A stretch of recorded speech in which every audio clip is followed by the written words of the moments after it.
This is fresh off the dome, no script. I just watched the movie like not that long ago, probably like 30 minutes ago. I just drove back right off rip. The movie's good. It is. It is good. And key points down at the very beginning. It essentially captures the same magic as when you watch the first backroom video. Now, obviously, this movie has more fluff to it that I like, and I'll explain that right now. The first backroom movie, or the first backroom movie, the first video from by Kane Pixels of the Backrooms. You guys already know what I'm talking about. It captures that essence of eeriness, stillness, liminal space, obviously, and then curiosity. This movie does that exact same thing, and then on top of that, it includes the characters, which I'm not going to try to spoil or anything. I'm just going to synopsize the general ideas that are explored. Okay, essentially, the movie's just as psychological as it is explorative and creepy and liminal, which is what I like. You know that one video, I don't know if you guys have seen this, and if you haven't, I'll explain it right now.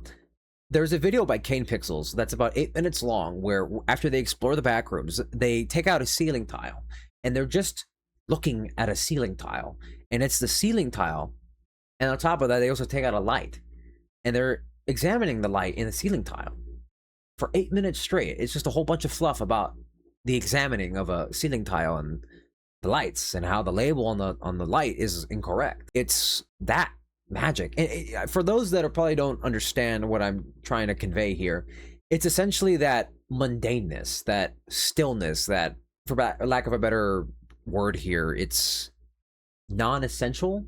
And that's what I like, because most of these movies, they try to portray, oh, I'm getting ahead of myself. So the characters have a more psychological exploration. Like the main character, and then the second one, the main guy, he has a problem going on with himself, and he's seeing a therapist who is the second main character. He has his own issues going on, and he's seeing the therapist about it. The therapist is trying to help him. Him seeing the therapist and his problems that he's going with don't actually contribute to the story as much as you think. Now, there's like a headspace mindset towards the end, but it's not essential. And he's kind of driven there in a sense. Like the being in the backrooms has that effect. If you've watched any of the lore videos, especially one by Wendigoon, great video, highly recommend it. I'll link it down.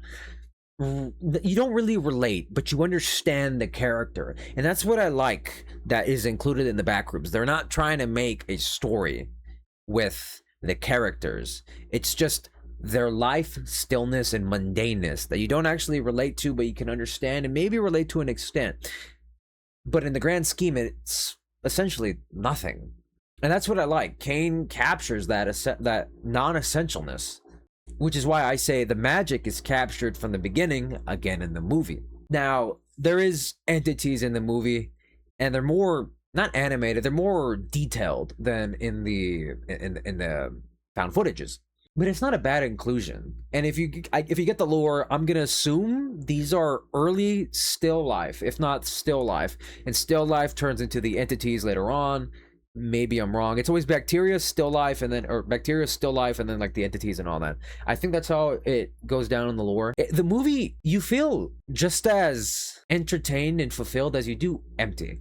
That's how I felt personally. When I walked out the movie, I wasn't like yippee-go-lucky guy. I wasn't like, wow, that was fantastic. I walked out like, when you first watch the first backrooms footage, the found footage, you have that nearly exact same feeling where you're entertained, you're curious, but you don't know how to feel about it. And it's not a bad feeling. I just don't know how to describe it. I guess liminal. It captures that essence of just presence.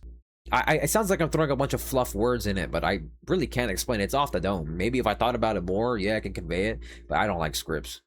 So, yeah, the movie's good.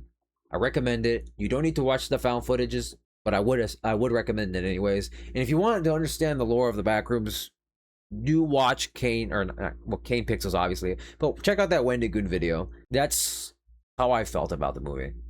Honestly, on a scale of 1 through 10, I'd give it a 9 out of 10. Kane, keep up the good work, and hopefully there's a part 2. I don't know. You could make multiple parts of this movie, and it'll work out just fine. I don't know if he will, though. If he doesn't, it's totally fine. The found footage is doing numbers on YouTube. Hopefully, more directors take notes from this because I like the way Kane conveys eeriness. You get that sense of like, how do I explain it? Like you're creeped out. You get that sixth sense. He captures that good in the movie, and that's what I like. Anyways, that's about it, guys. Deuces. God bless. Take care. Have a good night.